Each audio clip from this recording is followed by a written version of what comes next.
Here's a pink Squier Strat that I just bought for my granddaughter. She's 11 years old and has just asked me to give her lessons, and I was like, yes, I've been waiting for it, and I'm thrilled. She takes this thing with her everywhere. Walking down the street with her gig bag is so cute. And I want to make a little modification that I know she's going to love. Swapping out the old Pickguard for a shiny new pre-wired perloid one. Dan, take a look at this. This paint job under here is pretty shoddy. It's horrible.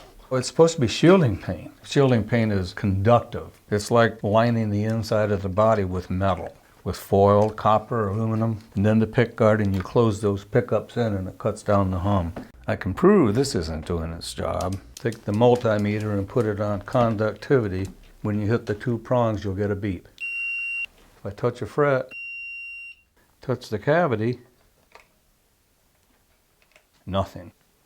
It's just paint. Now I'm going to have you go ahead and shield that. All right.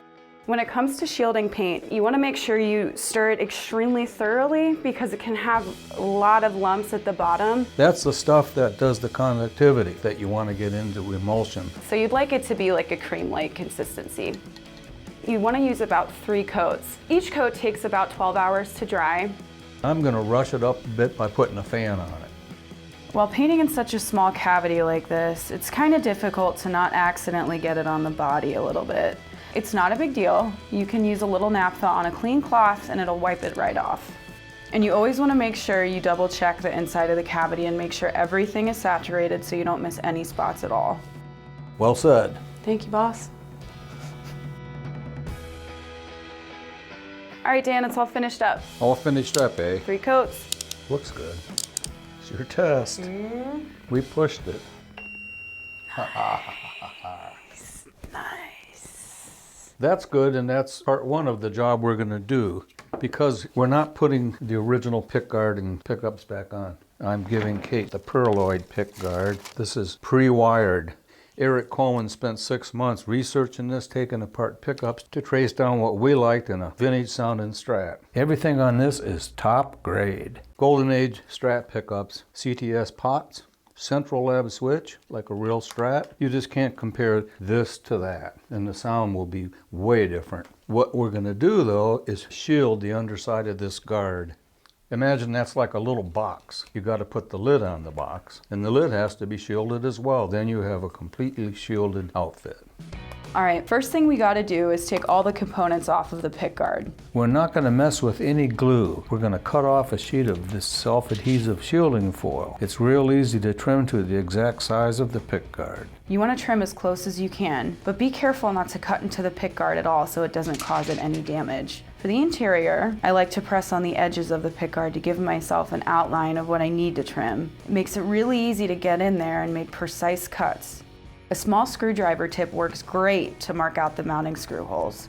Make sure that you smooth the foil down a good bit against the Pickguard. Work the bubbles out so it's flat. You can use your fingertips, the butt end of a screwdriver, anything just to make sure it's on there really good. Now I'm just finishing up with a little bit of sanding around the edges with 220 grit. I forgot to point this out earlier. You don't have to shield your guitars. A lot of people don't like shielding. It changes the sound of single coil pickups, and maybe it's too quiet for them. If you don't have shielding, and when you're out in a bar, you playing away, you might want some of that ambient noise and hum. And then all the years I played, I never had any of my guitars shielded.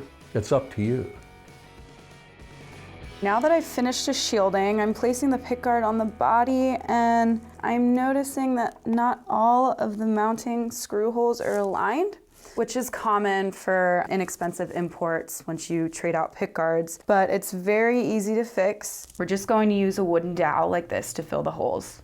Cut the dowel in half to make it a little bit easier to work with. Using a razor knife, whittle the end into a point. Use a little bit of sandpaper to get the point more defined. You don't need it super sharp, just enough of a taper to easily get into the mounting hole. And then trim the dowel to about 1/4 inch. Repeat this process until you have one for every misaligned hole. In my case, I need 9. Now we are ready to fill. So what I'm gonna do is I'm gonna take some Titebond, take this super sharp dowel and start filling these holes. And I'm gonna place it. Use a fret hammer, lightly tap it in.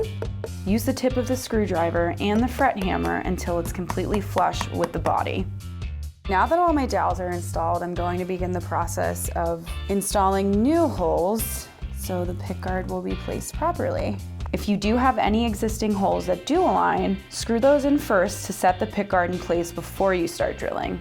Now using an awl and a fret hammer, mark the holes. Then drill right at the marks. Now that they're all done, it's time to start putting everything back together.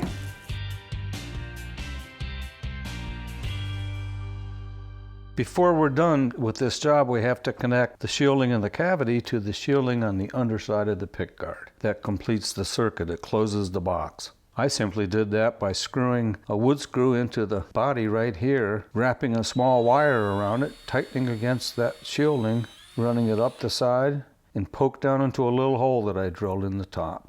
When I put the pickguard on, I close it up and it's quiet as a mouse. Now that the pickguard is all soldered with the electronics, I'm just gonna screw it in. Now time to give to Dan so he can do that lesson. How do you like the pickguard? I really like it. It's shiny. Isn't it? Really adds to the pick.